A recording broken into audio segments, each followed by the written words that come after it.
In today's Reptile Room update, we're going to be updating the Reptile Room for July, so stick around. My name is Nick Pulaski.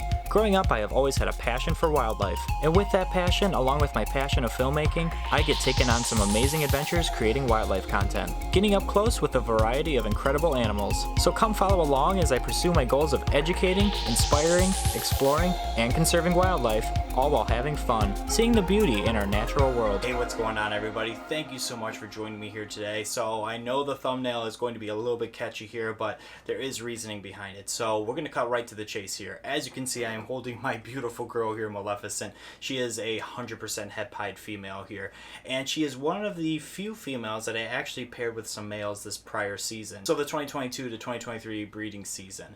And I didn't do that many pairings this year. I was kind of cautious on that to begin with, and in hindsight, I'm kind of happy about that. This girl, along with my other girl, my other 100% het pied female, did not go this year, unfortunately. You know, guys, I'm super bummed about that. You know that pieds are one of my favorite morphs to be working with. It's something that just kind of worked out, and I'm going to explain a little bit more why that is something that kind of worked out and is more good news to me than bad news. Well, like I said, I'll explain a little bit more further in depth about that in a second here. To explain the reason that I think these girls personally did not go this year is really it comes down to there was a point in time, if you guys remember, way back about 6 to 7 months ago when we were in the thick of the breeding season, actually in the winter time as well, where I lost power. And it was during a time where there was a lot of uncertainty with that, and I had to act fast. And with acting fast, I mean, I had to do what was best for the animals. Unfortunately, I don't have this room on a generator, and the next upcoming room that I'm planning to have will definitely have a backup source of power. And thankfully now I have more precautions in place, so I don't have to worry about doing like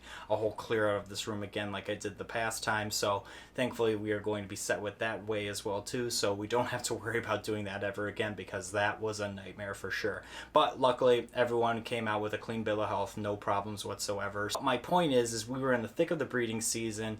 These girls were building follicles, and I think they just absorbed them. So we're not pounding food at this time because I was not offering food for them, so it was probably a good month or so where these guys were not getting a meal, unfortunately. Normally during follicle growth, that's a very crucial time for these guys to be pounding food once to twice a week. So these girls were definitely getting their meals up until that point, and then during that time I was like, I mean, with the chances of them going back into bags and regurgitating, it just wasn't worth it. At the end of the day, it's about the health of the animals that I have currently. Babies are great to get, but I mean, I'm not here for just breeding snakes. I'm here to take care of the animals that I have, and that's a big responsibility that we all should take and learn from as well. So basically, that's my assumption is why they absorbed their follicles, and it was only with a couple females. Like I said, I did not do a full-scale breeding project this year. I was actually going on a smaller scale this year, and then next year, this upcoming season, was going to be my big year, because a lot of the animals that I invested in these prior years are finally up to great weight and age to finally be put into the pairing cycles that I'm going to have for the upcoming breeding season. So I wanted to make sure that this coming year was going to be a smaller scale project, because I knew I was going to have my hands full with the upcoming breeding season, and I'm super stoked about that, and all my plans are still in place with that. But this season, unfortunately, with these two girls, I think they just kind of correlated with, because they weren't getting food, they reabsorbed, they didn't have interest afterwards to breed or anything. I think it was just really a perfect storm, guys, and it was a bummer. Like I said, I mean, I love pieds and I really want to get some cool pied combinations, but at the end of the day, that it's nature, you know. I mean, these things happen. They're living beings at the end of the day, so we always have to keep those things into account. So I mean, on a smaller scale project, I mean, it doesn't look that bad. I mean, if this was like every single pairing that I was having, if I did like maybe 9 to 10 females going in every single one, yeah, that may be something that's probably a bad thing. But because it was only the 2 females, I mean, I'm not too upset about that whatsoever. And in hindsight, I think it's just helpful for me this year to take off from having babies this year and worrying about shows and everything, and really honing into what I need to do. And that's more so with the naturalistic setups, building enclosures, re-amplifying this room, and then preparing for the next room that's potentially happening sooner rather than later is my hope, and just kind of going along with those things. Like I said, everyone is doing fantastic in this room. If you saw my prior build this past month, we did just finish these arboreal cages. The route I've been trying to go this year is really honing in and making some really cool stellar setups for the animals that I currently own. So that's what we're currently doing. So it's okay, Mama. We're always going to try next year, and you are going to be a fantastic first-time mama, that's for sure. I'm so stoked to have this girl go for me. We're pairing her with some really cool pie combinations in the future for sure. So I'm excited to see what she's going to produce in the coming years. And I mean, it's just one of those things. It's a waiting game. Luckily I have great patience, that's for sure. But I'm super stoked to see what we get, and it's all going to pay off at the end of the day. You know, this is just a bump in the road. We have a long journey ahead of us, so this isn't going to be the final breeding season for me by any stretch of the imagination. We have a lot of cool projects in the works. So like I said, not upset whatsoever. It's definitely one of those things that happens. But let me know about your breeding projects. I want to hear about your successes that you're having this year. If you're producing eggs or babies right now, that's what I want to hear about. It's always an exciting time of year for sure, and I'm so bummed not kicking on that incubator and seeing the eggs being wrapped around the mamas, but it's definitely something that I am so excited to get back to. And I'm thinking about, honestly, some people have been doing some maternal incubation, like Brian Cusco and some other people I've seen, but it's really something cool to see, and I definitely want to do this upcoming season, having a mama do a maternal incubation. So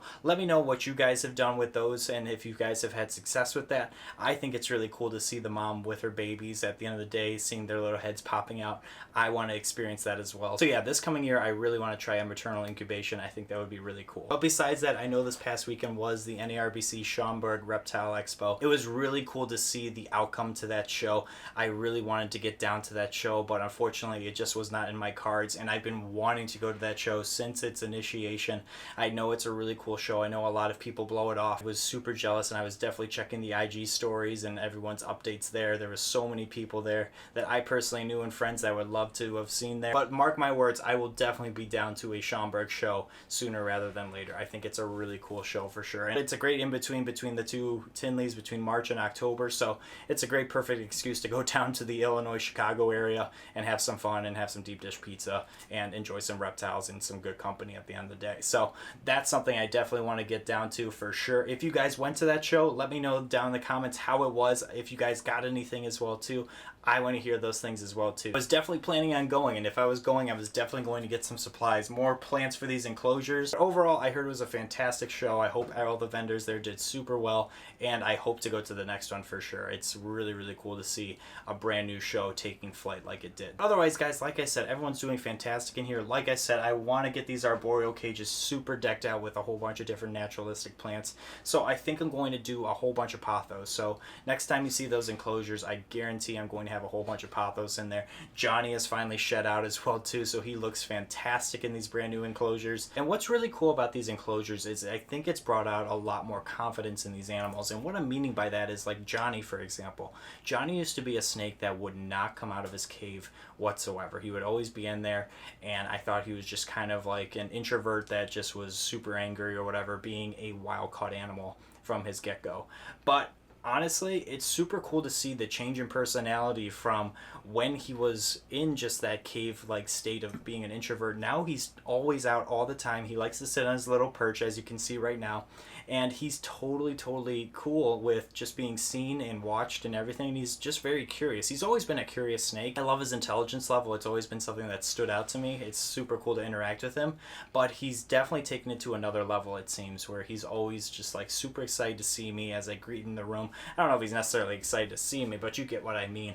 But he's always very curious and checking things out, and he doesn't necessarily hide anymore. So that's super cool to see. Ozzy's doing great in there as well too. Super cool to see them. They've both taken meals in there. Super cool to see them kind of wrap up as they're on the vines. But Ozzy's pretty much like a nocturnal kind of snake. He just kind of hides during the day and sleeps, and then he'll come out right before the lights turn off. So he's kind of already on his own little schedule right now. So ever since I got these lights on timers, I mean, he knows when to come out. So super cool to see that. But yeah, like I said, guys, everyone else is doing fantastic. I know this was a little bit of a shorter video, but like I said, the bad news truly was not bad news at the end of the day. So don't be too down for me or anything like that. Like I said, I want to hear your stories about Schaumburg and all your breeding success this year. So let me know about that. That would be really cool to hear. So let me know all that down in the comments as well. Thank you guys so much for watching today's video. If you guys could do me a few favors, if you could like this video and subscribe to the channel, I would greatly appreciate it. It helps this channel out tremendously when you do those things, as well as if you could hit the notification bell, as well as check me out on my social media.